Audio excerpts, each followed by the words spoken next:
All right, so we looked a little bit at the new character here. We have the monk. So vampires aren't resistant to 6+ monks. What do you mean in terms of damage reduction or resistances or what? Maybe I'm not getting the specific reference, Bubonic. No, but monks are great vampires. Oh, jeez. She was called a bandit warrior, so I guess not a monk. Yeah, so maybe like a rogue, but just sort of like, you know, the heavy or the thug or something along those lines. Rangers could also fit that description because you can build a melee ranger who's good at surviving out in the wilds. Oh yeah, monks, if they're at least level 6, if they're wartime, then their unarmored attacks count as magical, though it does not imbue their quarterstaff or their short sword or whatnot. Yeah, she was scary, Del. She was an intense character. Derek says, I don't know, could be an interesting NPC, a monk vampire with the hermit background. Yeah, maybe she tries to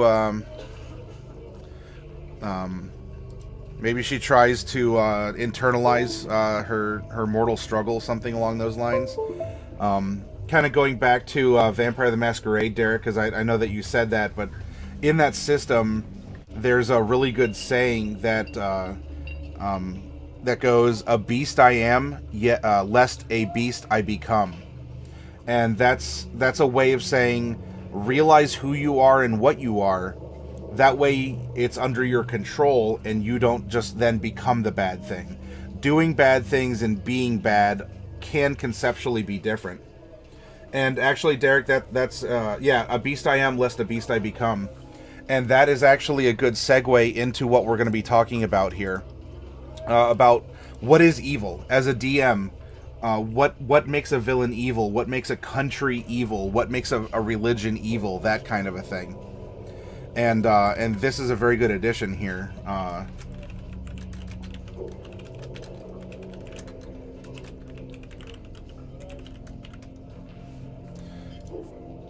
Now, this is going to delve a little bit into, you know, philosophy, concepts. We might touch on religion. Who knows the course that this conversation will have. And this is a two-way conversation. I'm not a professor of philosophy who's here to give you a lecture, and I'm going to test you on it later.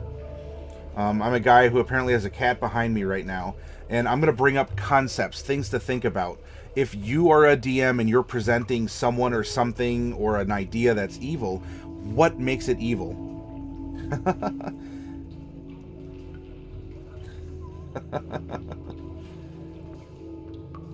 she's what are you doing?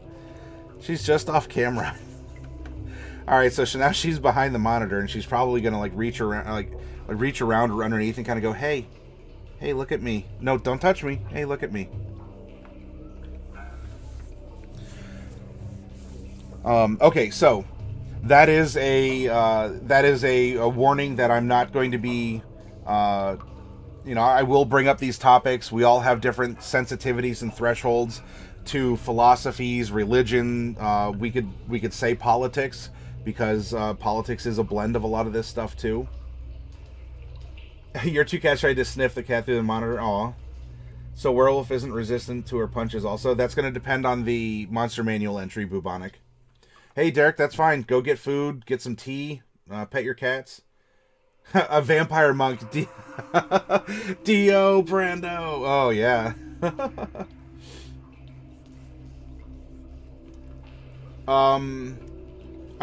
So in 5th edition, it's resistances or vulnerabilities. If it says, if it has a particular vulnerability, then it is vulnerable to just that. I don't think there's necessarily a writer that says magic overcomes silver, cold steel, fire, something along those lines, because magic is just another damage type. You have bludgeoning damage, and then you have magic bludgeoning damage. There's fire damage. I don't think there's really a separator between fire damage and magical fire damage, but things along those lines.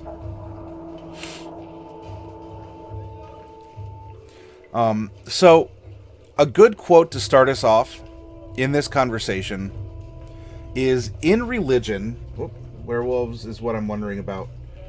Well, here, let's... I'll tell you what, I don't have that book brought up. It's in another folder here.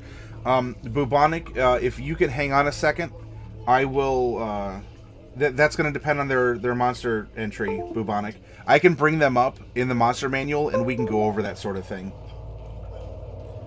Derek says, I love to argue for evil personally, so I look forward to what you have to present. Hopefully it'll be compelling, and you can certainly provide other commentary, other things to think about.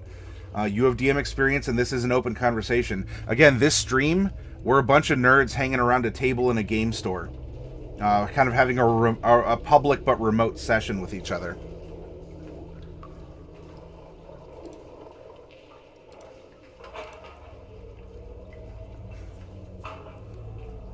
Yeah, huh?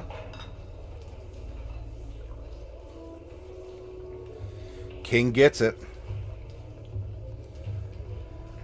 So, to start us off, is a quote that...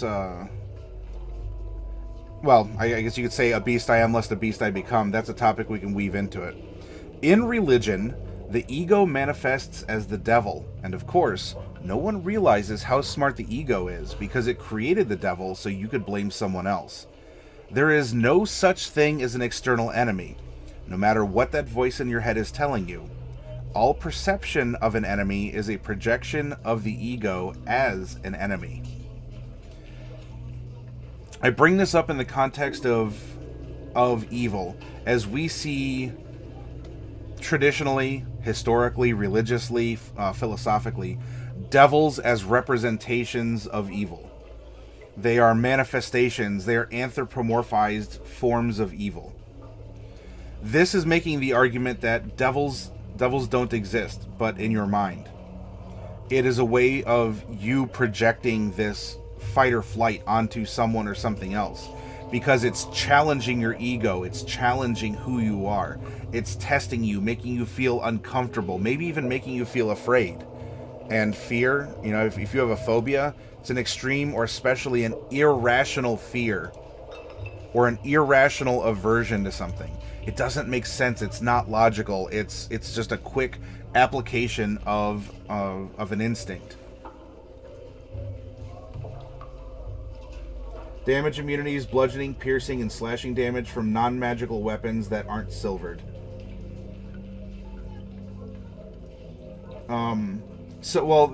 That's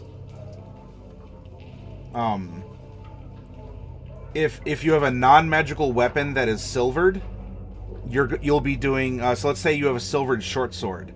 Short swords deal piercing damage. If it is a silvered short sword, then it will deal damage normally. Though it doesn't have to be magical. We're just talking about a mundane sword with a silvered blade on it. So because that's specific, if you have a so it's kind of by exclusion. If you have a magical weapon with that type of an entry, it only has the resistance to non-magical weapons, with the condition that the non-magical weapon is silvered for the damage to go through. So it's not a vulnerability, but yes, you'll deal normal slashing damage or piercing damage if it is a magical slashing or piercing weapon.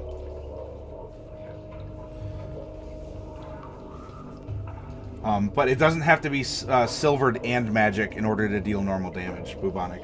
Are you familiar with Josh Scorcher's Black Mana interview? I am not. That's something that I can look up. If you want to provide a link in the Discord or something, though, Derek, I'd appreciate it, because I'll certainly take a look at it.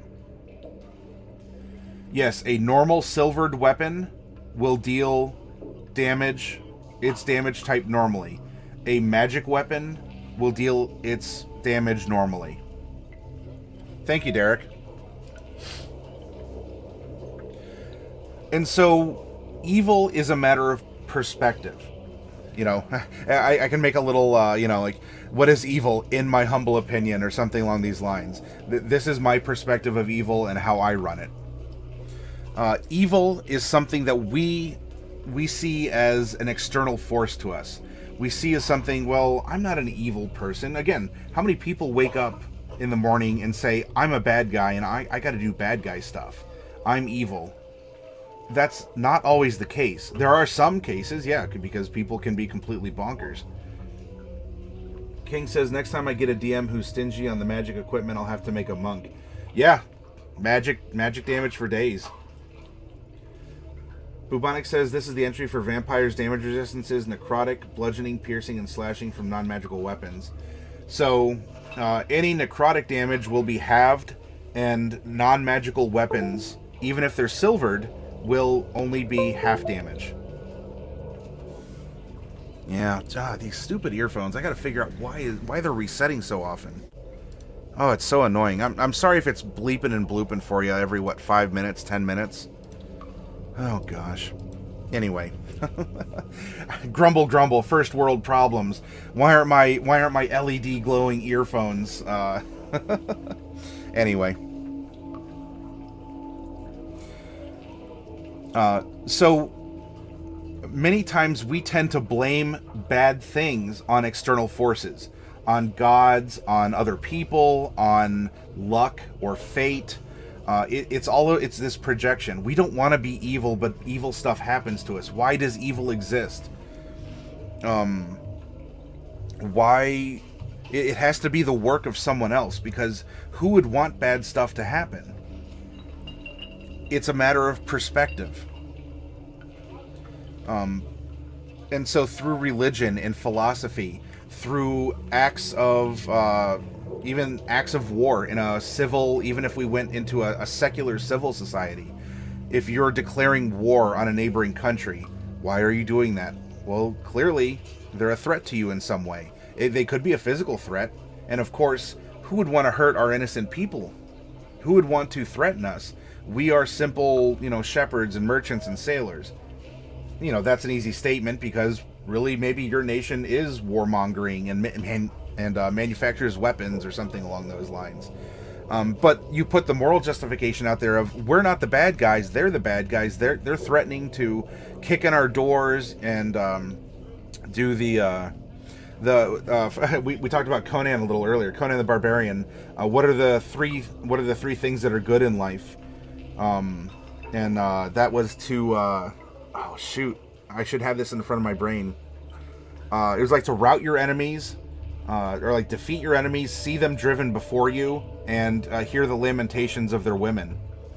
And so there you've achieved a great and moral victory despite the murder that just occurred. It was just a very public and declared murder of thousands of people. Are you going to join us again? There's some other kitties that want to say hi to you. Yeah, come on. Don't just meow. Yeah, I guess she's not going to do it, Derek. Oh, it's a crush your enemies, see them driven before you, and hear the lamentations of their women. And yet, we are not the bad guys. Go back to wars. And a lot of times World War II is romanticized in a very clear-cut good guy, bad guy. Maybe it's easier. Then we can start saying, oh, well, now it's getting murky in modern times because of, Vietnam or Korea, the Cold War, things along those lines. The cord looks weak, and often when they make headphones, they don't make any protection for the cord beyond the point you can see. So probably your headphone cord is frayed just inside the actual headset. Maybe. I don't know. It's kind of a cloth feeling one. So, but it's wireless. It's actually transmitting through a little dongle, King. I think it primarily just gets power through the USB cord. Although, you know what? Let's do an experiment. There we go. See what happens.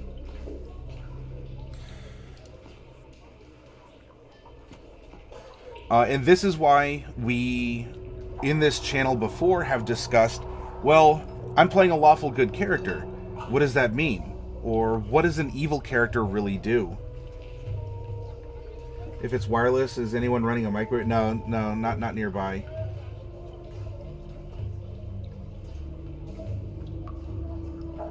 I have posted too much in one paragraph. Because you grow up in noble, bright kingdom, and there's the laws of the land, and they may be very clear-cut and agreeable across a lot of different foreign countries that speak different languages. You know, don't murder, don't steal, don't salt and burn the earth, you know, going here and there. The cats might be sabotaging my equipment. If it's as King says, Delcorin, they do try and play with my string USB cord a little bit. And I don't know, I could check it for there. We'll see after unplugging it if going purely wireless in this case is going to be the solution.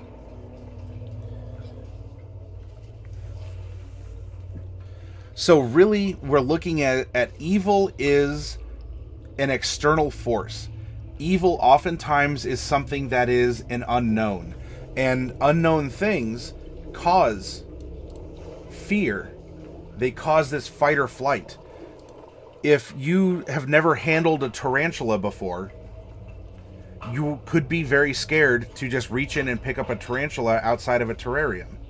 If you know about tarantulas and you've handled them and you've read up on them, you can make a better informed decision about tarantulas. If you don't know anything about tarantulas and you live in the desert and a tarantula bit your dog and your dog died, you might think tarantulas are evil creatures. Why would tarantulas kill my dog? Tarantulas will just creep around and just kill anyone they bite. And now we're starting to get into, you know, this territory where fear and ignorance are mixing together. And suddenly, through our egos, we're projecting now that we have a creature who, it's a tarantula. And now it's some force of evil. You know, the very, like, agent of Satan himself is crawling through the desert, hunting down, not just dogs now, because we're conflating this. Now it's children. So it's our daughters and our grandmothers, because we want to try and make victims, like more victims out of this. And it grows and grows until finally we get the village together and we go, you know, salting and burning our way through the desert to, you know, rout every tarantula that's out there. Meanwhile, they're tarantulas. Meanwhile, what other creatures now that aren't being hunted by tarantulas are going to come and infest your crops? Are going to, you know, the things that you because you never were aware of what was happening, what part in the ecosystem do these tarantulas play that you've now removed them, and now you have to face more evils because of what just happened? Derek, sorry, I'm pausing from my soapbox here, Derek. It's ugly, it allows terrible things to happen, but it also allows much good to happen. It allows people to take control of their own destiny. You give people the tools to take control of their destiny. When you give people freedom, you give them the chance to rise to the occasion. You give people the tools to make something of their own. You empower them. Yes, some will fail, but others will stand tall. In order to give people the chance to succeed, you also need to give them a chance to fail. I do agree with that.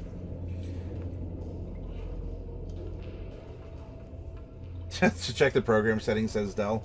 Well, no, cats are plotting to take over the world. Yes, cats are evil. Derek continues. It's the only two horror stories in existence. Both start at the same point.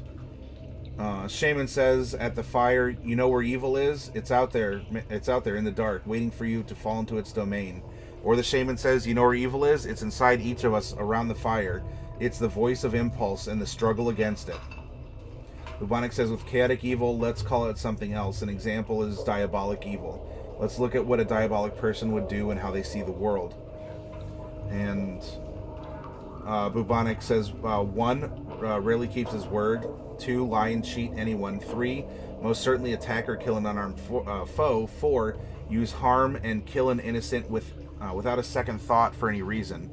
5, use torture or pleasure and info. 6, kill for pleasure. 7, likely help someone only to kill and rob them. 8, not work well with groups, consistently disregards orders to help as he pleases. 9, despises honor, authority, and self-discipline. 10, associates mostly with other evil alignments. 11, betrays friends at any time. That's a pretty thorough list. King makes an objection. All spiders are possible portals for Lolth to work her evil in this world. Any level of genocide and environmental damage is tolerable if the Spider-Geddon isn't allowed to happen. And so, Bubonic, that list is a good way to help crystallize some of the broader points. if someone is acting in a way that is not predictable, that doesn't fall within cultural norms, if someone comes from outside of your language, outside of your society, outside of any of the other boundaries we place up around each other, there is the suspicion that they're evil. Like, you may not call them evil, but there's a natural suspicion. Who are they? What are they doing? Why is he or she doing things that way? What does that word mean? Are they talking about me behind my back? What was with that laugh? Why do they wear these certain colors? What's the thing on his or her head? Those kind of ideas. And it's that unknown that is so concerning. And then we project our fears because we don't want to hang on to them. They're uncomfortable. You know, and if we have someone then who's a manifestation, who's an effigy for the unknown, as Bubonic is saying, you know, it conflates into stereotypes, it conflates into other things too, and we're getting back into the concept of what is evil. Derek says, the thing is, there's many evil people, but they rarely make themselves out to the level of supervillainy that it seems to be required to make them defined as such. Yes, it's very rare you're going to find someone who wakes up, twirls their mustache, and says, yes, I'm going to kill 10 kittens this morning before lunch. And go from there. Now, there are people who just go out and do that.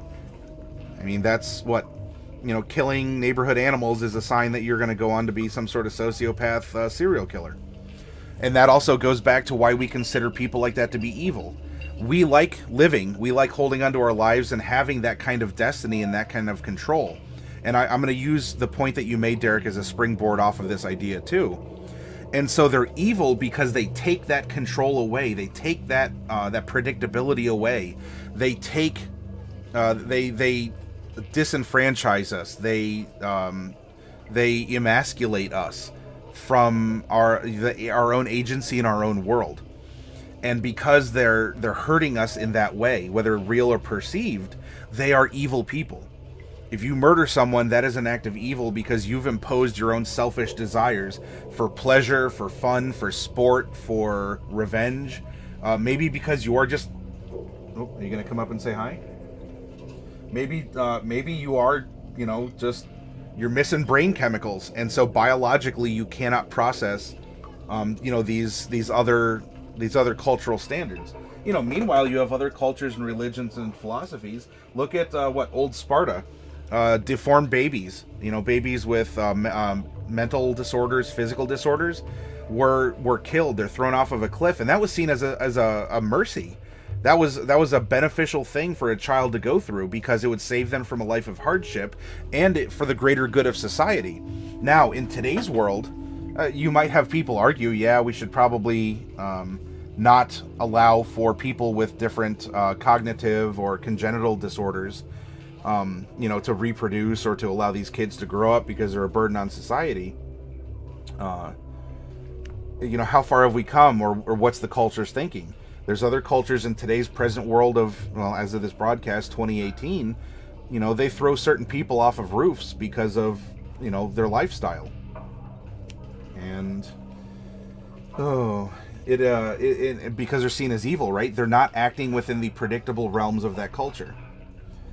Even if they're not, you know, even if they're not even actually murdering or hurting or stealing. It's just that their presence is offensive and they're seen as an evil outside force. Bubonic says, here, let's look at how another game looks at alignment. I don't agree with the fact there's no true neutral. The writer is extreme in his views of neutral.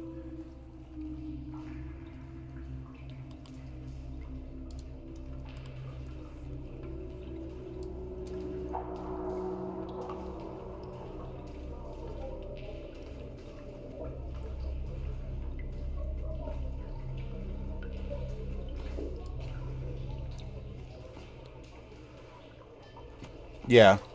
I think you even used those terms before in here too, Bubonic. Are they principled or...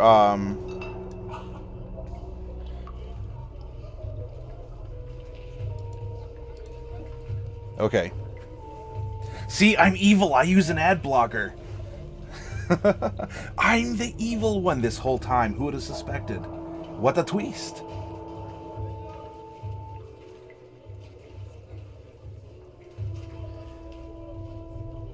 Because now it's the will of the majority that now declares what is good in that argument. Yeah, so it's all a projection of what we're willing to accept and what we're willing and what we're not willing to accept. There's a staying, neutral about it. There's a very heated discussion going on right now in the United States about something that some people are saying is bad, and other people are saying it's not bad, or arguably it's good. And so when you're making this now, let's bridge this into fantasy writing.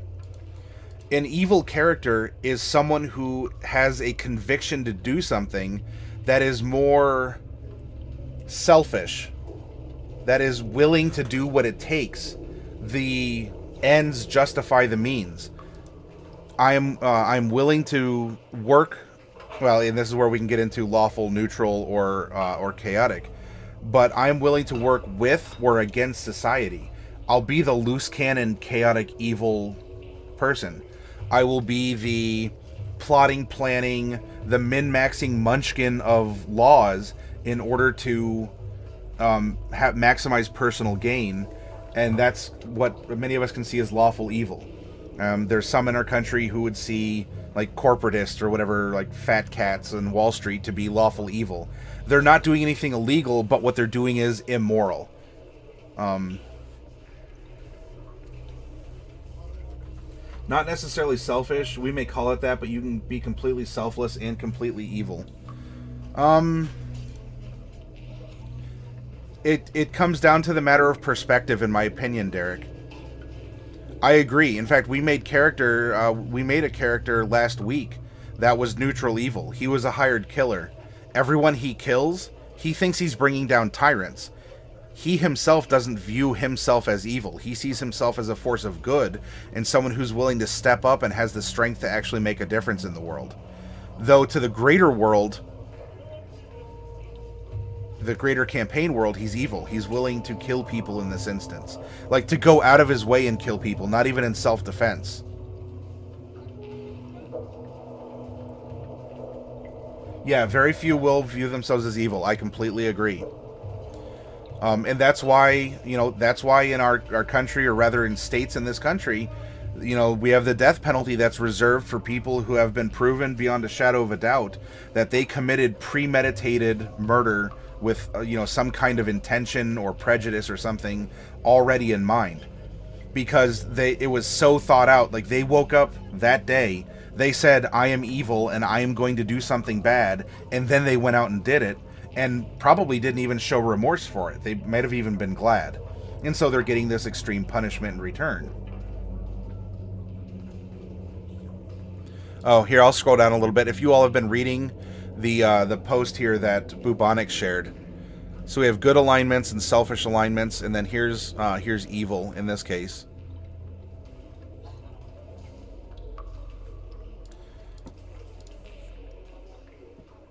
So if you're a DM and you're making a villain, your villain probably does not think that he or she is bad. Let's King brought up Lolth in the Drow when we were having the the topic of having a Spider-Geddon going on. Lolth is an evil deity, and the Drow fully realize that they are sacrificing people that they have enslaved and captured. That is not evil to the Drow.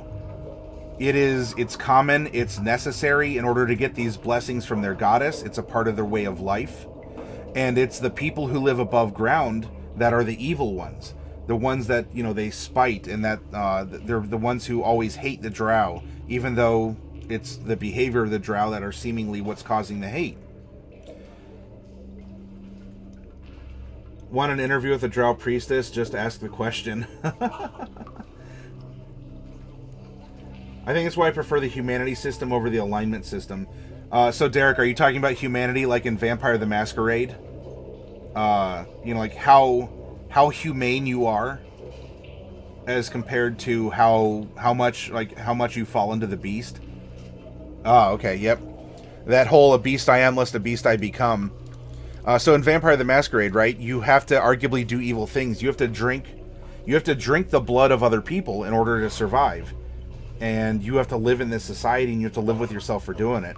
Sure, you can buy a blood bag from a blood bank, but that blood could have gone to someone, could have gone to a human who needed it, who needed a transfer, who actually was robbed or attacked by a dog or someone and needs blood. You still drank it. That blood could have gone to someone else. And so in this way, you as a vampire are trying your best to say, look, I am what I am. I'm going to work with what I have, and I'll do the best I can with what I have. Because if I don't, if I'm not actively making beastly decisions and justifying them and putting them in context of morality for the location I'm in, if I'm a part of the Camarilla, or I don't know, Derek, this is a side note. Do you say Camarilla with the 2 L's as the Spanish Y, or do you say Camarilla with the hard L's? But anyway, am I a part of the Camarilla, or am I part of the Sabbat? Am I, what are my expected cultural norms in each? Lolth demands greater and greater things of her followers. She kills those who don't conform or even does worse things to them. Try and starve her fast and watch how quickly it turns into a small massacre. Oh, okay, you use the hard L's. In my local meta, we all did the Spanish. We call it the Camarilla.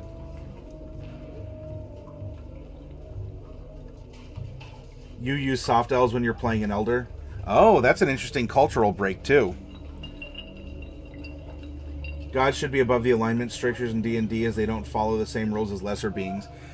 Yes, though in D&D books, Bubonic, it's written from the perspective of we as the players are good human beings, and there's a general set of cultural norms and religious norms that we follow.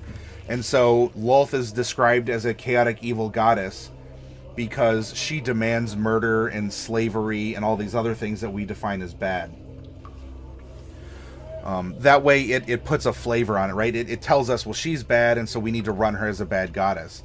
In that case, as a DM, I could challenge you to run a drow campaign and really find out who the bad guys are.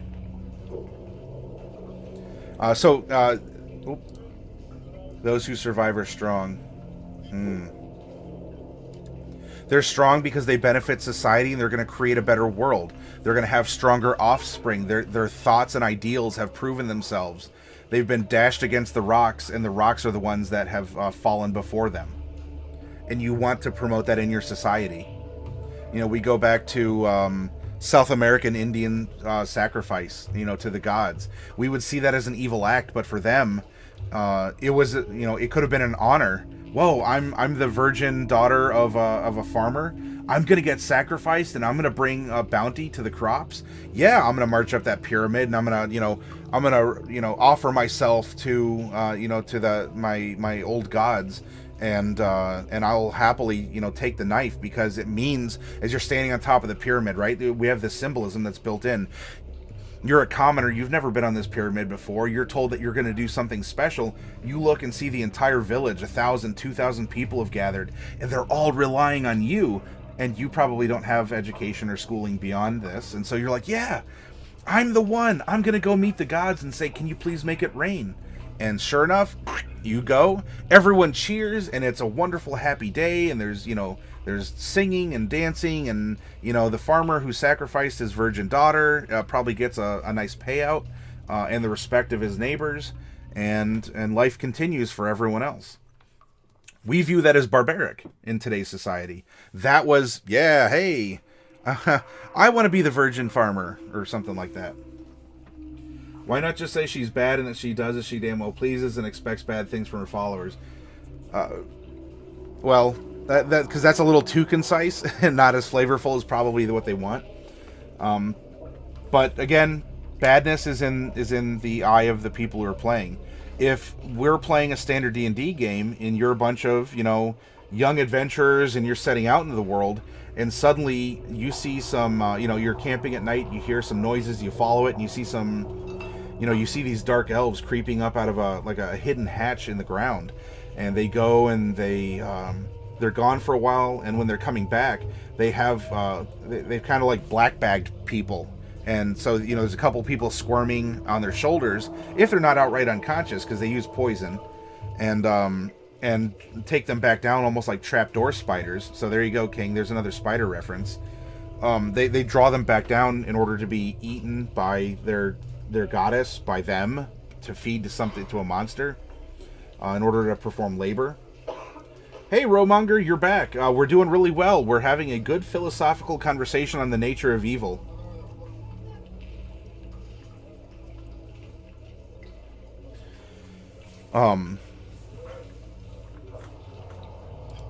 So when you're designing a villain as a DM,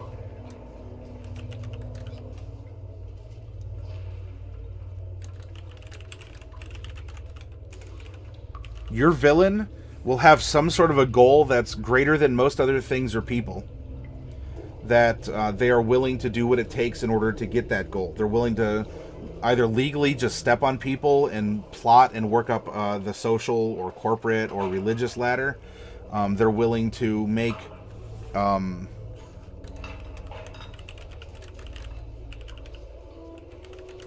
maybe immoral decisions, though those decisions aren't necessarily illegal.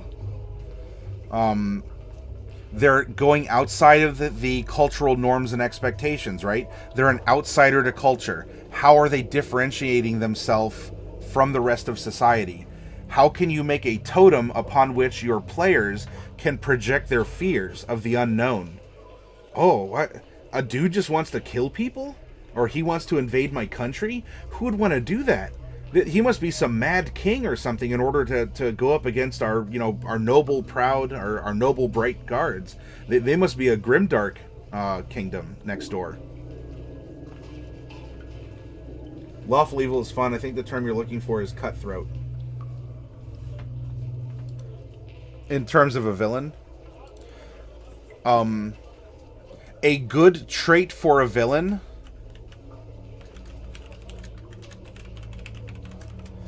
this is to add a little spice to your villain and to act as a bit of a carrot in front of your players. Can the villain be redeemed? Can the villain see the light of your way of life, your religion, your culture, your kingdom's laws? The fact you say, look, we just want to be left alone, and the guy says, yeah, well, so do we, but we can't survive because of your trade policy. And what else do we have to do? And this is kind of getting now back into like Japan entering World War II over oil. Again, I don't want to start firestorms of one thing or another. This is very broad. Well, yeah, there's a lot of pragmaticism for evil people, especially when we get into lawful or neutral evil, because they want to work within the system and just have control over the system. Not the common or good style control. Chaotic evil is very evil because they're willing to do things solo. They're even crazier than lawful evil. Lawful evil look at chaotic evil and say, what is that? Yes, I agree, Derek. The best evil is the one that makes you realize how thin that line is. You're reminded of Stain from My Hero Academia. Unfortunately, I have not seen that anime nor read the manga, so that character is lost on me. I'm sorry, Derek. Oh, Romonger. Yeah, Andrew Ryan from BioShock. Yes, he is he would be a very good principled evil character. And then you get to, and then you realize, well, has it been out long enough? If I talk about the end of BioShock, are any of you going to be upset? Hashtag spoilers.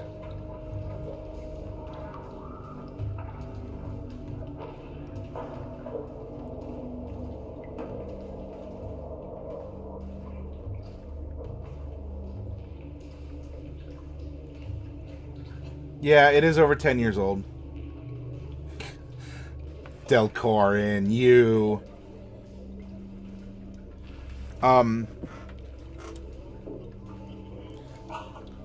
So Andrew Ryan would be a form of lawful evil. He is, maybe you could argue neutral, but ultimately he's evil because he ended up breaking his own laws. He stayed within the spirit or the structure of them, but he manipulated them in a way that would have put him to lawful evil. He created this paradise, yet it allowed for the exploitation of people, though his argument was it was for the betterment of society. And I would rather let people compete against each other than to have this giant hand suppress them, the hand of the government, of religion, the government of, or the hand of other suppressive forces. Meanwhile, you have Fontaine, who is more neutral, maybe chaotic evil, because he's even willing to like juice himself up. Like, as a drug dealer, you don't do drugs if you're a drug dealer. If you do, you're a bad drug dealer. He did his own drugs. Fontaine went off the rails. Now, he was methodical in the beginning, and then he grew more avarice, and he grew more, chaotic and very imposing. And he was willing to just outright... Scruncho, thank you so much. I appreciate you following and coming along on the journey. Welcome, as we're having this discussion of evil. And so he got to the point where he was willing to do anything. You couldn't predict it. You even had to change yourself to try and overcome him, right? You had to become the big daddy. You had to sacrifice of yourself to even try and match and meet this person. Because if someone's willing to, hit his own stuff with a hammer, what do you do in the face of that? You can even look at the Roman legionnaires versus the Germanic barbarians. You have the epitome of order and structure and training versus an army of people who will charge you naked with Bronze Age weapons, yelling and hooting and flapping and hollering all over. And there was some major combats that took place between those forces.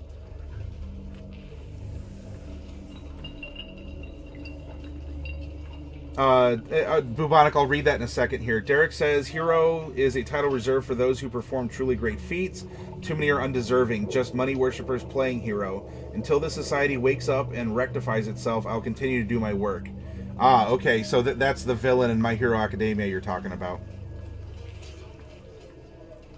Well, yeah, it's not inherently bad, it's outside of expectations is what the core argument is. It's outside of our cultural norms and the things that we find to be comfortable. Evil is a compelling force. Last week when we made our party, I said that our two evil characters are the engine that are going to drive the party forward because they have these ambitions and goals. And you know what? You better believe that our neutral evil and our lawful evil characters in this party are going to be the engines driving this campaign forward. So, the aberrant alignment, as Bubonic wanted me to read. Always keeps his word of honor, lies and cheats those not worthy of his respect, may or may not kill an unarmed foe, not kill an innocent, particularly a child, but will harm or kidnap, never kill for pleasure, not resort to inhumane treatment of prisoners.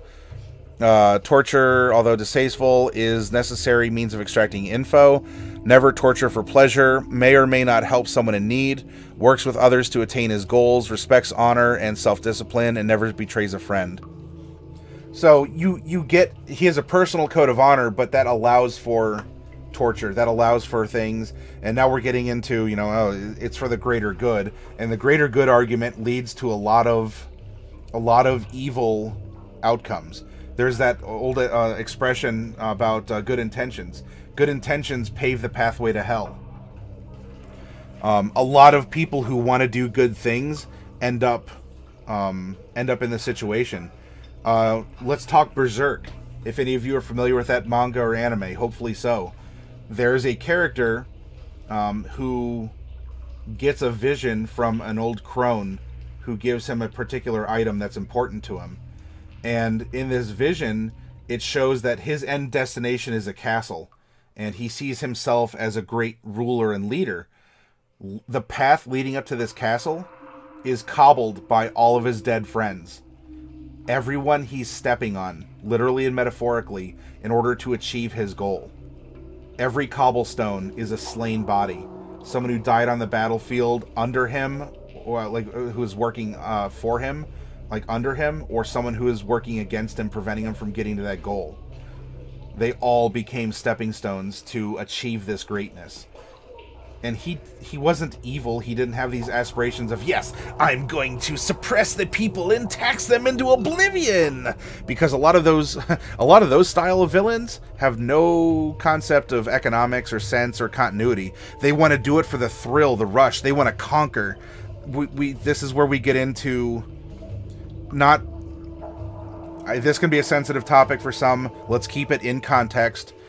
The concept of a rape is that rush of a conquer. It's that I'm doing something. I'm conquering someone else. I'm imposing on someone else.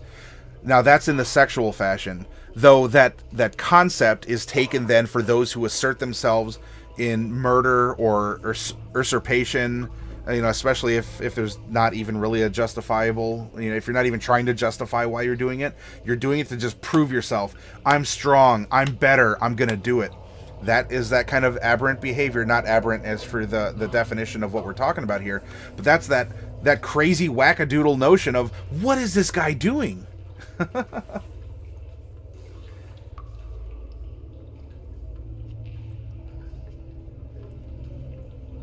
Rose says, bubonic, we always need sin eaters to do the things that others can't do, like the operator from Serenity.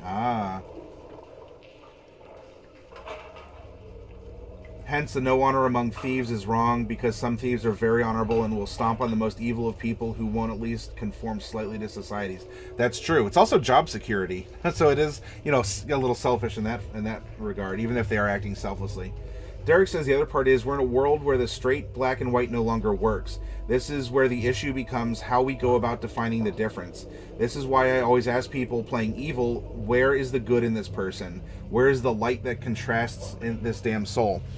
And you really do need both. I do agree that there's a lot of conscientiousness in our out of character modern 2018 society.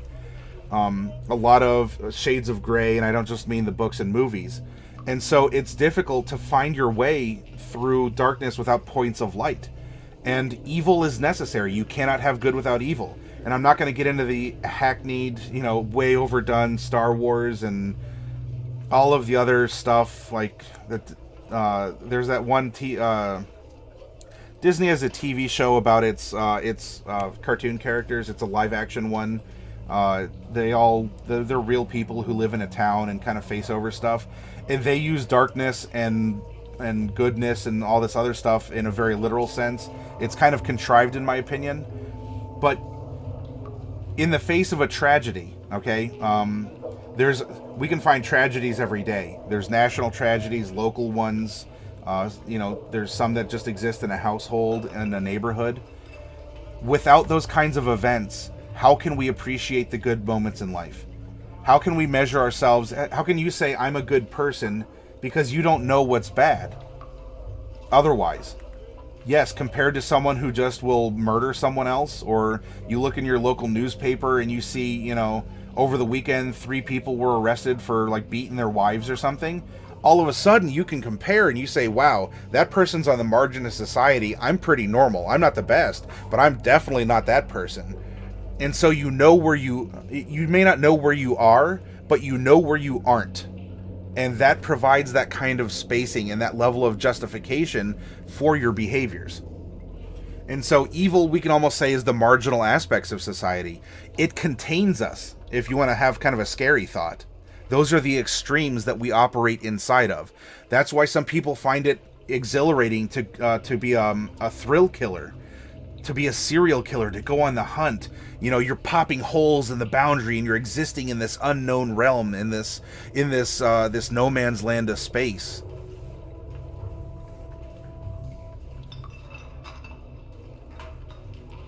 Bubonic says it's a firefighter's motto, along with you run out of a burning building as I run it. Wait. It's a firefighter's motto, along with you run out of a burning building as I run in. Maybe I'm not... I think I get the concept. Was there a mistype or something in that, Bubonic? Which, by the way, for anyone who's watching, Bubonic is a volunteer firefighter. And, you want to talk about people who are making decisions... like very drastic decisions with not a lot of time, maybe operating in some kind of a margin regarding the safety of themselves versus the safety of other people, let alone their property or their pets or things along those lines. Sometimes the most evil of a person can be a hero because sometimes they don't want to leave it behind, or they can't.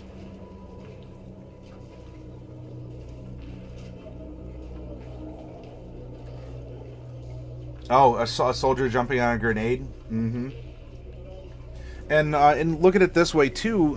So an evil person might not be that soldier jumping on a grenade. Now, is someone evil because they let a grenade explode that they could have jumped on? I don't know how harshly you want to judge them in that. I would say no. But again, as part of that graying of society that Macabre was talking about, it's odd because we see such a graying, and we're told that things are ethically good or bad, or we shouldn't care or worry about this.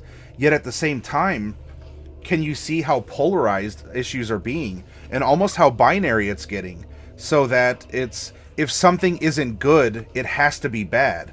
How many times have you had a philosophical, religious, or political conversation with a friend or family member, and all of a sudden, if you don't support this one policy, then you're whatever else, that you have to be something else.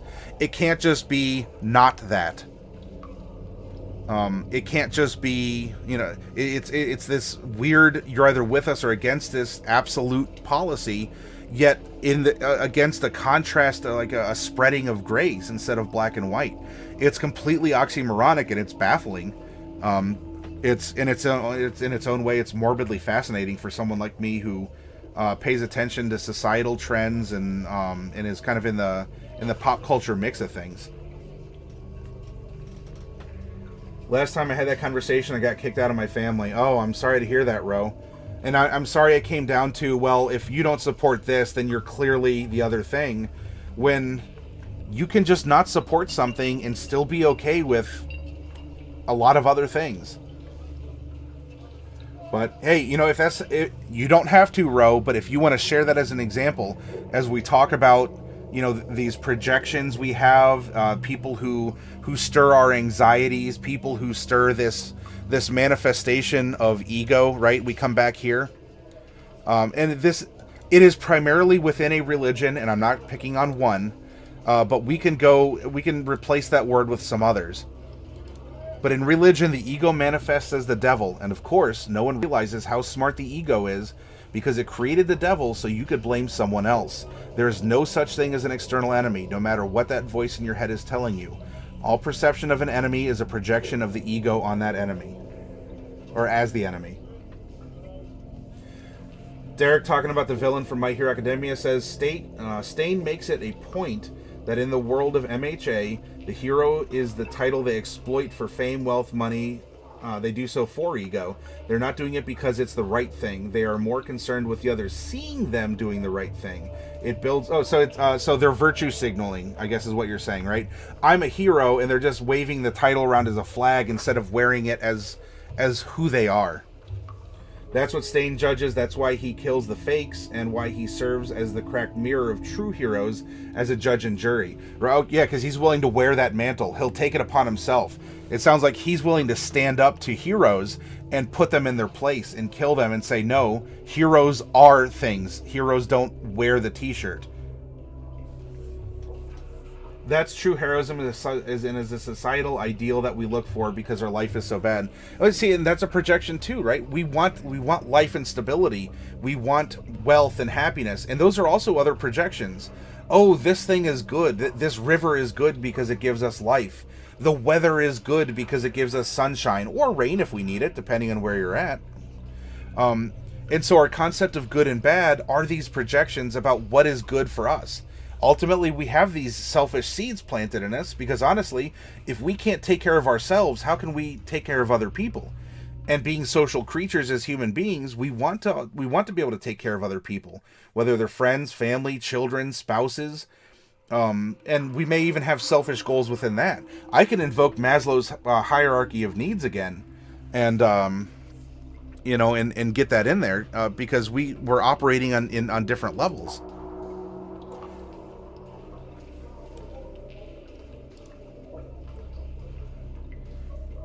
And so, as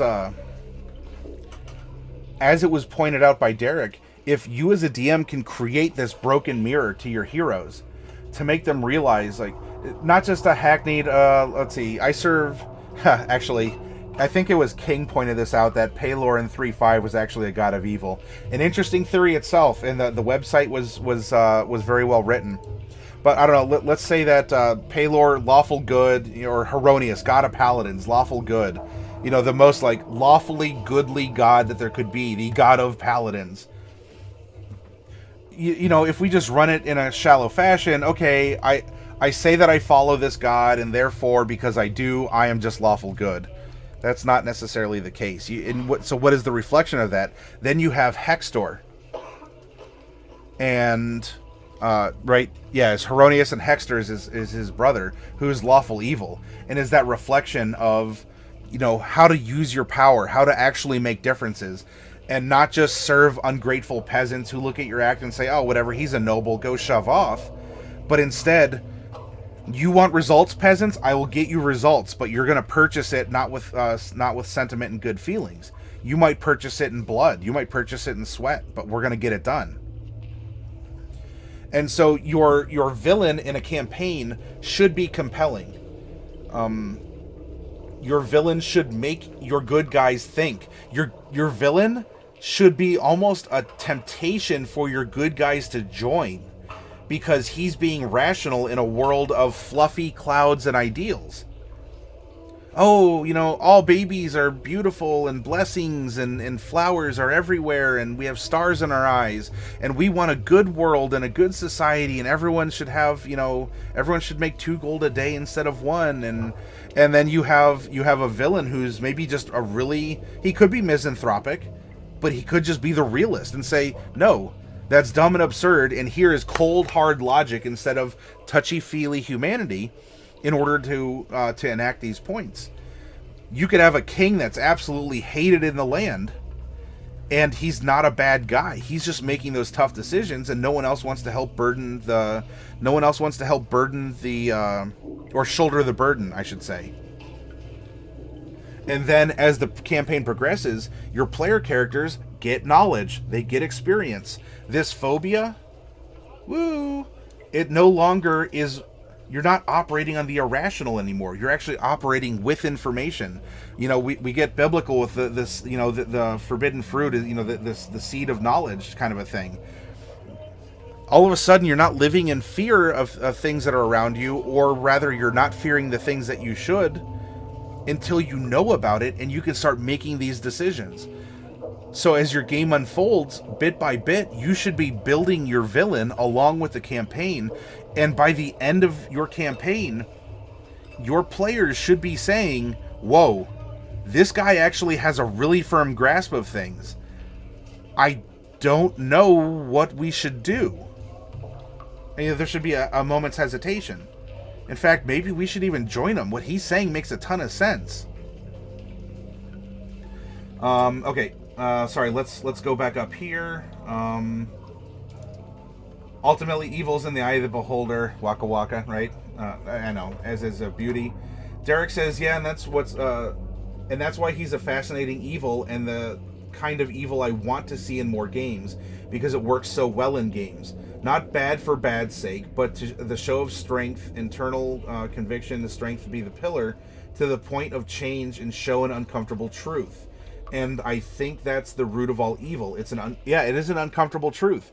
If we look at, like, whatever, some Chad Alpha comes walking in the room, he's like, oh, what's up, nerds? You playing your dumb game? We're nerds and we're a dumb game, but we don't like it when someone calls us that, especially because he's not a nerd and he doesn't play our dumb game. But he still called it out. He's like, man, you guys should be working right now. What are you doing on YouTube or on Twitch? Like watching some, you know, big fat dude in an anime shirt, you know, talking to you about evil. You know, meanwhile, I'm banging 3 girls and I got a hot rod car that I'm affording because I got my job or whatever. I'm not indicating anything on you as the audience, but you get what I'm saying, right? He's saying things in an untactful manner. These are harsh truths that maybe some of us have to face. These are, or we're not those things, but we're somehow coming across as these things to other people who are just putting it out there. And suddenly he's a villain. He's a bad guy. Yeah, he doesn't have a lot of tact, but I can't disagree. He drives a sports car. He has a good job. He's got, you know, he's got three Stacys, you know, that he goes and sees on different days of the week. So Ro is sharing a little bit of his own background here. Ro's father is very devout Catholic, and his mother is Russian Orthodox, very Orthodox. When I was a senior in high school, I started to have my faith shaken, and as my parents tried to essentially beat it back into me, I lost it completely. I tried to mend the bridge when I got married, and the fact that I didn't believe in God, they didn't come. I've talked to my family 2 times in the last 11 years. Yep, that does... we'll go to Star Wars, and that whole, like, the scene between Leia and Governor Tarkin, and Leia says, you know, the harder you squeeze, the more galaxies are going to slip from between your fingers.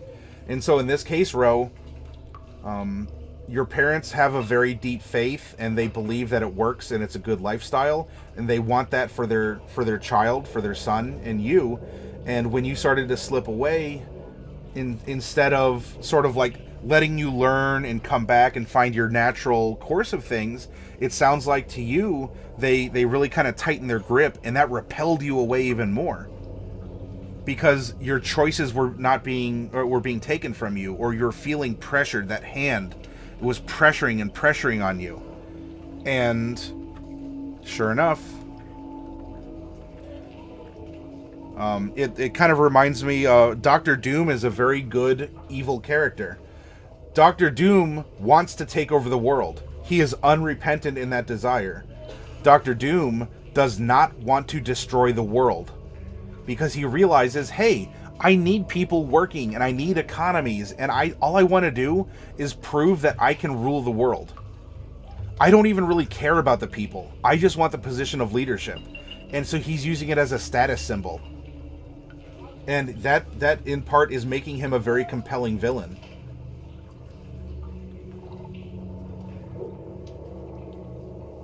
I agree, Bubonic, about the white and black side of the line comment.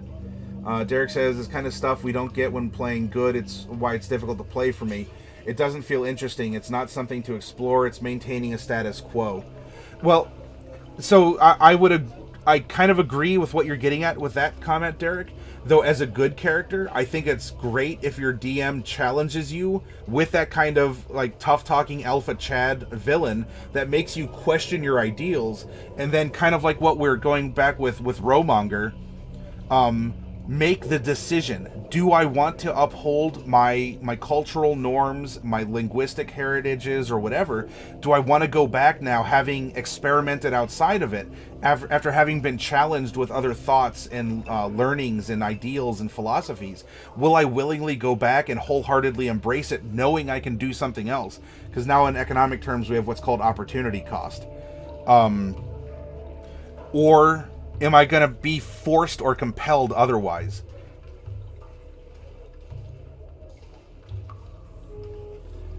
Chad nerd and the virgin. The Chad nerd and the alpha virgin. That's right. That's right, King. What a twist.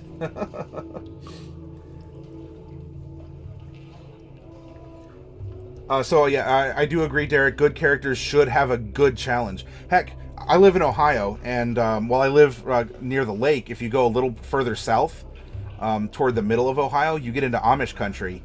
And if you're familiar, the Amish have a very particular lifestyle. However, the Amish allow their children for 1 year to live outside of the rules and norms of being an Amish person, to go into the real world and experience it and make the decision for themselves. Do I want to be Amish and return to that lifestyle, or do I want to leave the family and the tradition and live among, everyone else outside of that faith and that lifestyle?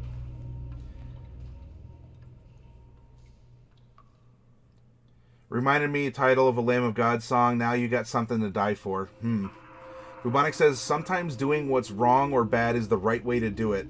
Shooting someone who comes into your house to hurt you may be bad in some people's eyes, but it's definitely the right thing to do. If you're feeling threatened, and that, again, that's why, is shooting someone in self-defense murder? Yes. Is murdering someone for their money murder? Yes. Why do we treat murder one way and one the other? It's about the intention, and it's about the context and society. And so this is how we're weaving evil into everything. Evil has to exist for good to exist. If you want things good, there has to be evil. There has to be outside forces. good characters have this kind of xenophobic attitude of, no, my lifestyle is as such. Look at the hero's journey. The hero's journey starts in the known world, but 2/3 of it goes into this underworld or outer world. I don't know where I am. I don't know these people. I'm scared. It's stressful. All of these things are happening. And then eventually at the end of the tale, you return back to your normal world and, of comfort and the things that you knew. And you're a better person for it because you got out into the outer world.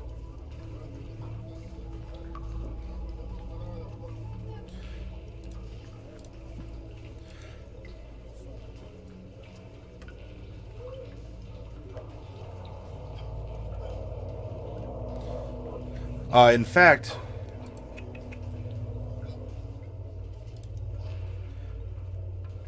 I put out some interesting things here. A bit to preload for tonight's stream. We can. So here would be an example of a chaotic evil character, right? I like to use my victims as fertilizer to grow small plants, which I then send to the victim's family as a condolence present. Most people neglect potted plants they receive as gifts, so in a way, it's like they're letting their children die all over again. In this statement alone, we have someone who's willing to murder children and then turn them into a fertilizer and then give them as a potted plant back to their parents. This is someone who is. He's operating completely in a bonkers situation inside of society, like treating all our social norms and cultures, cultural taboos as a playground, who is taking extreme joy in manipulating every facet of life.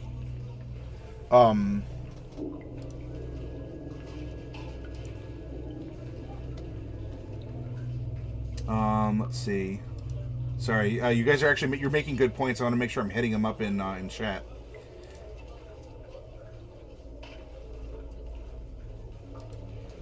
Oh, I get your point, Bubonic, about guns.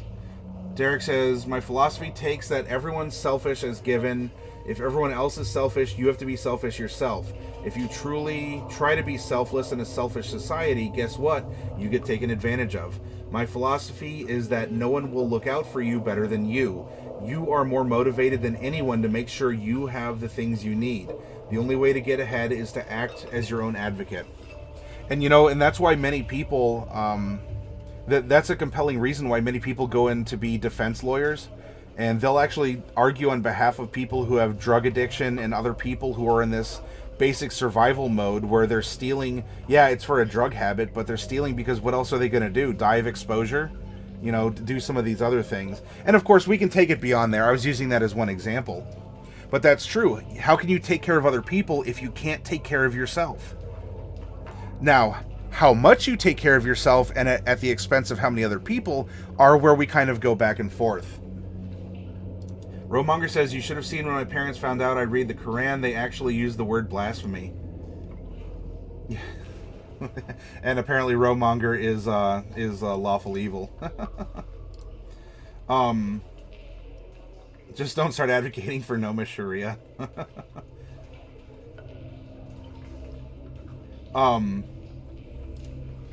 So yeah, in that case, they have a very hard line. What is good and evil is immutable, and it is set in stone, Romonger. And they feel so that the egos that have been formed by their religious convictions are hardened, and things that are outside of this are threatening, and so they can appear as evil or devils or things along those lines. And unfortunately, the consequence was, as you indicated, it's caused a schism in your family, and you're the black sheep. You're the evil one. You're the devil child. And for 11 years, you've talked to them a total of twice because even though, according to what you said, you have a successful job, you travel all over the world, you have a wife who enjoys playing D&D and cosplays, and you guys go to conventions, and, that somehow you're a maladjusted, devil worshiper or something along those lines. And I mean, what can you do? You can offer to communicate. You can offer to elucidate. You can offer to explain. You're not an unreasonable person. I'm sure you could explain why you've done everything you've done, why you've thought of the things that you've thought of. But if they don't want to hear it, well, you know, that's on them. So then, meanwhile, we come to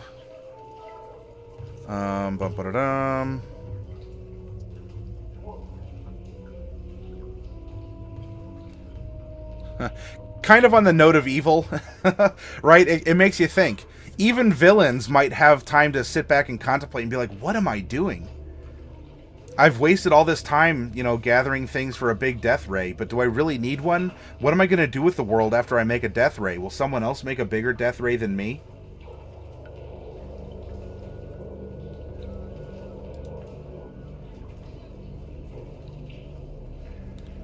Where are we? Here we go. So in this case, we might have a more lawful evil character. He's put this, Grover has put this man in a position where he's willing to kill if this man doesn't play his game. And so, you know, if you're willing to just murder someone for failing to answer a question, that conceptually would put you in an evil category, especially because it seems like it's more of a sport or entertainment than anything else. And here this poor man has had his wife kidnapped, and he now has to answer, is it a beverage, a broth, or a sauce? And what kind of a question is that? Who thinks of things on that level? Well, only diabolical people with a lot of time to plan.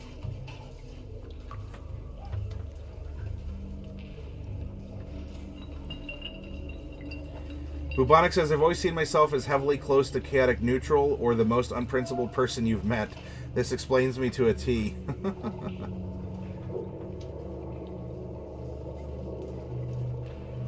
Yes, you are. What do you mean? What do you mean, Derek? For yes, you are.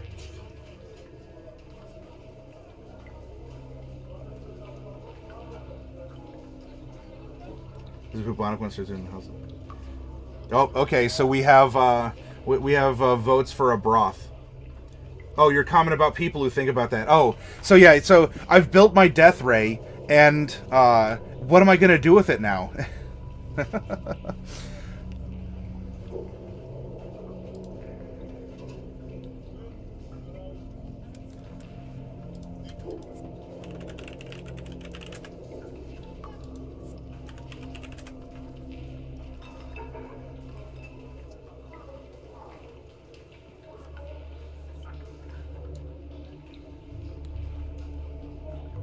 All right, so some of the votes are coming in.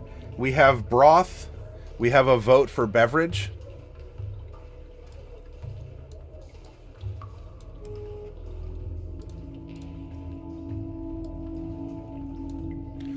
So here's what we have for broth. A thin soup, concentrated meat or fish stock, water that has been boiled with meat, fish, vegetables, or barley. Or, in bacteriology, a liquid medium containing nutrients suitable for culturing microorganisms. A beverage is any potable liquid, especially one other than water, as tea, coffee, beer, or milk.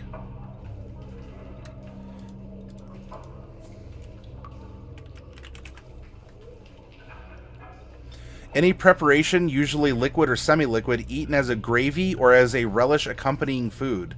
Stewed fruit, often pureed and served to accompany meat. So we have a lot of votes for broth, and I kind of wonder.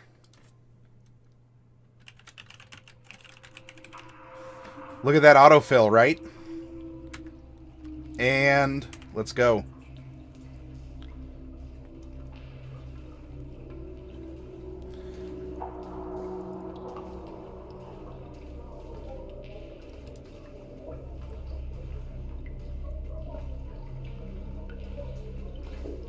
Oh snap! Coming in with a fourth option.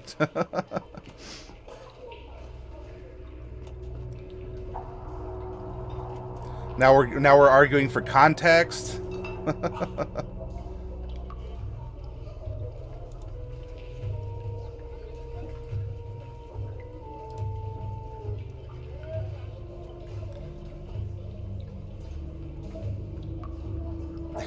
It's milk. I'm going with broth simply because cereal is clearly neither a sauce nor a beverage. A cream, milk, mayonnaise, but I think I'm doing it wrong. So, you know what's a winning combination. So sometimes also, again, we're talking about seeing things in black and white, good and evil. Sometimes an answer isn't always an obvious one, or one that's even presented to you.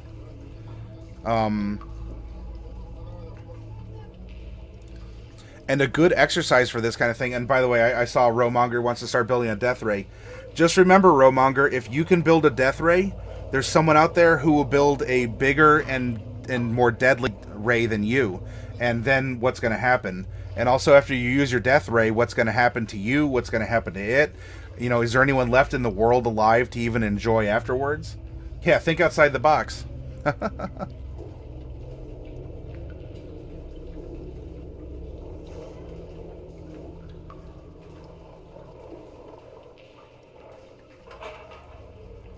So, there we go.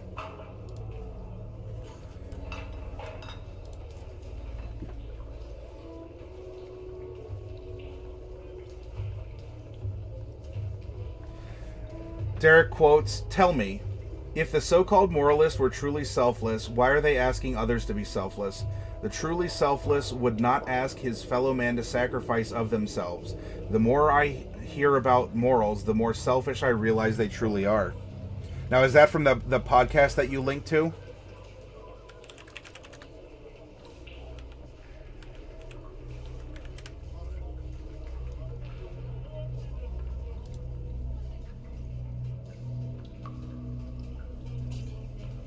And now, because this was brought up and we're discussing, you know, was Andrew Ryan a villain in BioShock?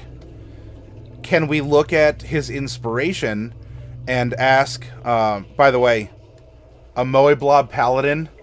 I think that'd be fun to play.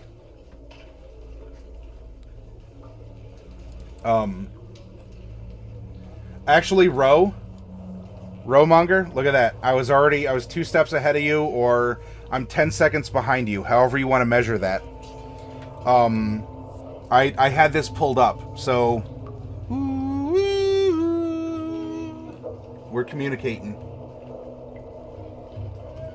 The world is a mess and I just need to rule it, says Dell. Oh yeah, okay, yeah, you're referencing it frequently. Got it. It's a great touchstone. Yeah, I agree. It's a sauce that's also partially a cream. Broth specifically requires chunks of meat and vegetables. Sauce can be anything thicker than water, and a cream is a specific part of the milk. See, so King is threading the needle on this. King, you're a moral relativist. So, if we're talking about Andrew Ryan as a villain, and I think in comparison to Ayn Rand, he has done more villainous things. Look at the concept that Derek touched on with his quote from that podcast. And this is the theory on altruism. What is the moral code of altruism? The basic principle of altruism is that man has no right to exist for his own sake, that service to others is the only justification of his existence, and that self-sacrifice is his highest moral duty, virtue, and value. Do not confuse altruism with kindness, goodwill, or respect for the rights of others. These are not primaries, but consequences, which, in fact, altruism makes impossible.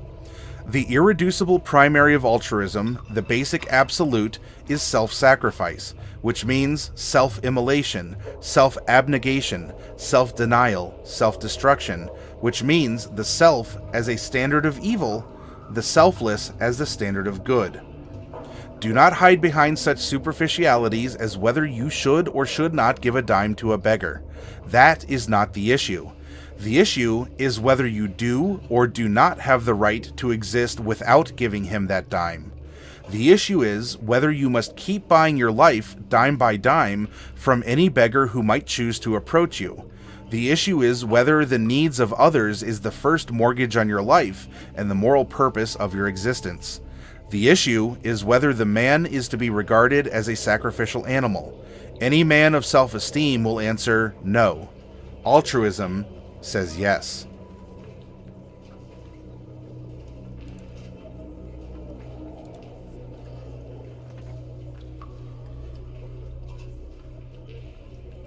Tell me that again when I'm putting all you evils on a pike. Well, now, King, I think your definition of evil is tiefling, gnome, and halfling, right?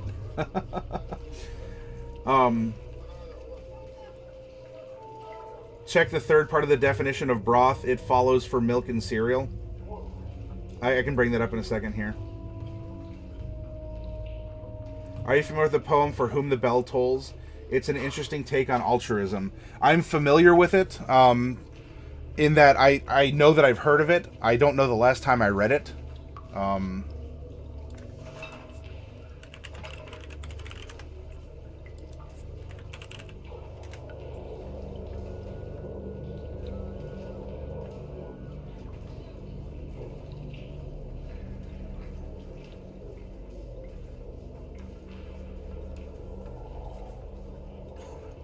Oh, come on. There we go. By the way, as a side note, as a DM especially, dictionary.com is an excellent source, not just to learn, fancy words, and also thesaurus.com is a great place to go and get names for people and places and all that. But as you come down, hey, Nikki D, welcome back.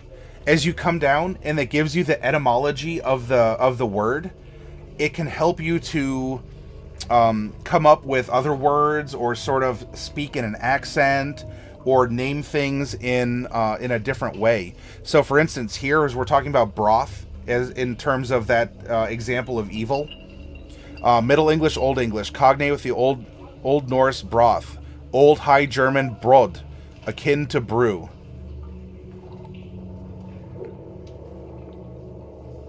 Oh, you posted the poem in Table Talk. Okay, I'll go over to that in just a second. And so if you're setting, you want to use a lot of words. If you want to try and find the Old English of a lot of words that we may use commonly because you want a character to speak a certain way or you're trying to flavor a map or a story, this is an excellent site that will give you the etymology of a word, and you can just go nuts from there.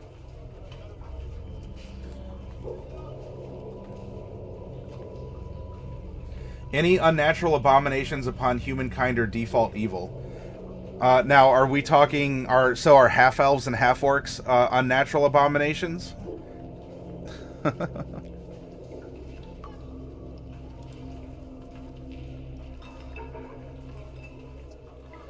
Oh, and Knopfling, says Dark Wolf. Yeah. Halflings are a defective species. Gnomes and tieflings are warped creatures tethered to evil realms beyond the scope of reality.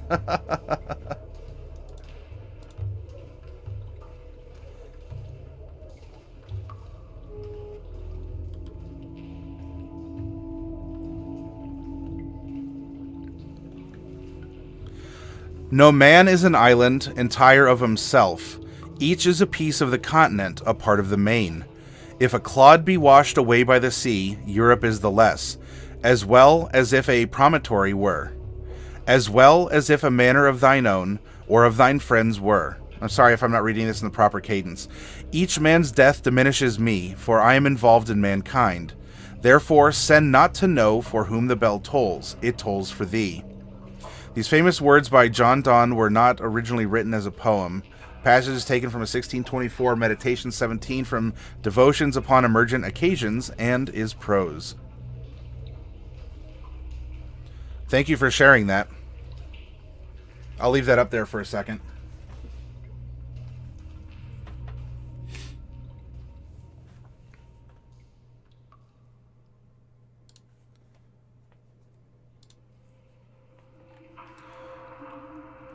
Now, another interesting example. By the way, King would say that this is evil. Even though these drows are clearly having fun and playing sports, they are evil. There was another example here that I wanted to bring up.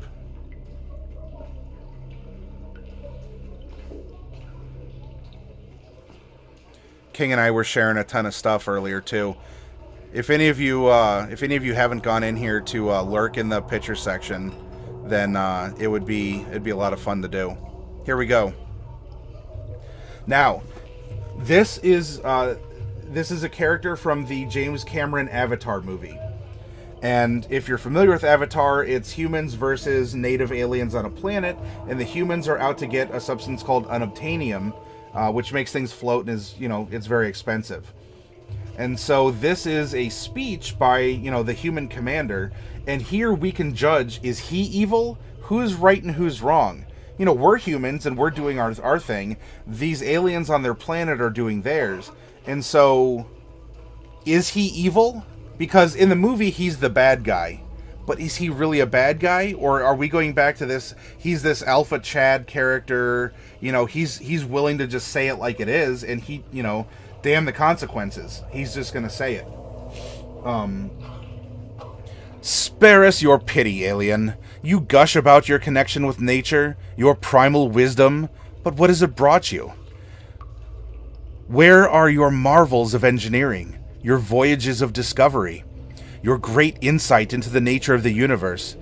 Even at our basest, when we dressed as you do, dwelt as you do, hunted as you do, lived as you do, we did more than merely survive.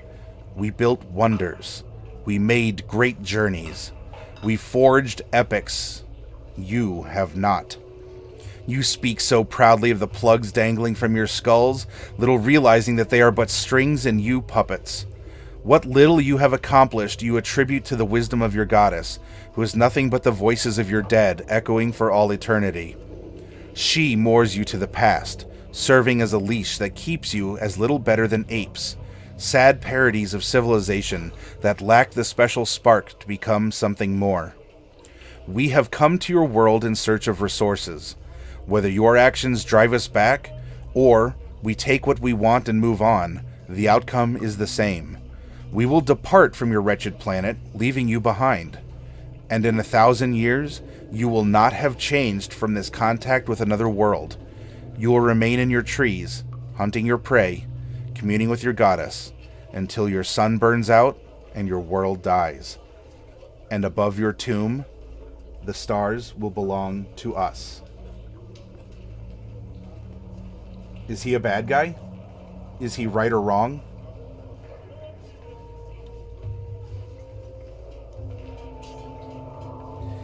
King says orcs are green and therefore must be vegetables. That they rebel against the mother's embrace of the soil is a sin and they must be placed back in the ground. Well, King, in 40K, orcs are vegetables effectively. They're fungus. So you're not too far off with that. Derek says, in good, a person does not matter, only what they can give to the whole, and it is the whole that only matters. In evil, it's the self that matters. Derek continues, the horror in good is that would mean that systems like fascism are akin to good. The root to that politics is many sticks being strong while one is weak. That is true. And there are symbols of that all throughout, like especially in our culture here. If we go to the let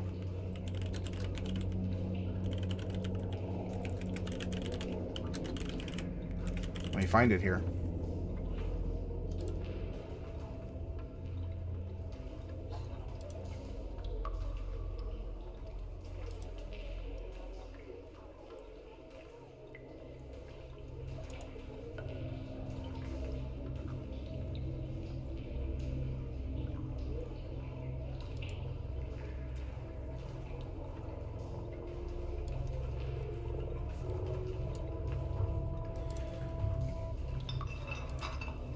Yeah, orcs are fungi. Here we have the interior of the House of Representatives. And as you'll notice, here and here, flanking the flag, and, and right in the center, we have individual sticks that are bundled together for strength with an axe, the handle of the axe pointing out. And then, of course, a nice olive branch entwining it. So we're getting several sets of symbolism within one of our highest governmental offices of the United States.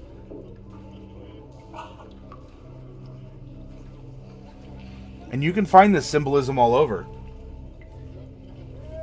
I like the King's speech from Kingdom of Heaven, but remember that even when those who move you may be kings or men of power, your soul is in your keeping alone. Ooh, I like that, Peru. I like that. That's a good one.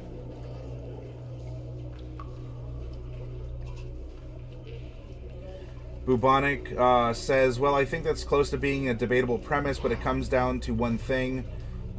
Is our way the best way? That's how you judge what is good and what is evil, right? Derek says, if a system does not value the single life, then it cannot be good. And yet good demands that the single life not matter for the whole of other lives, which coincidentally do not matter because they must do the same to be good. And in doing so is a constant cycle of self-sacrifice for stagnation, and we call this slow death good. And, you know, that gets back to, there's a quote similar to that. That says, you know, society's judged on how we treat the least of us. And there's another notion that goes that the individual is the largest minority in any society. How much do we give of ourselves? You know, is one or the other good or evil? Are we getting mixed signals? Are we getting mixed signals? Ah!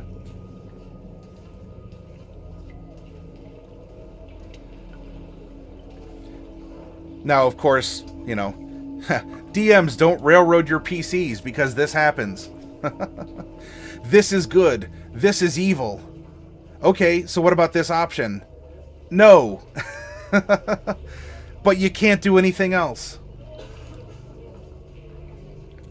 So anyway, there we go.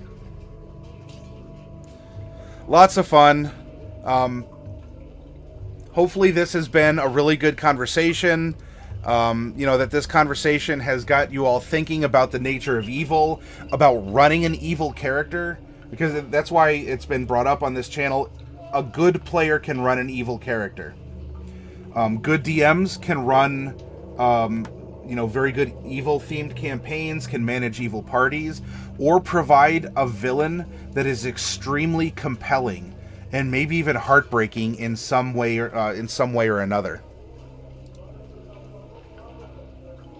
Anyway, I'm going to take a break. I did a lot of, you know, a lot of talking here in a marathon session, so sorry if I soapboxed any of you here. Pardon. I have a little bit of peach tea that's going to cure this, and I will be back 5 to 10, and we can continue talking about the nature of evil and alignments. We can go back and we can fill in some more details on our characters that we've made so far. We can go in and we can fill in some details on the map that we've made. You know, it's recess. It's fun playtime because we've put in our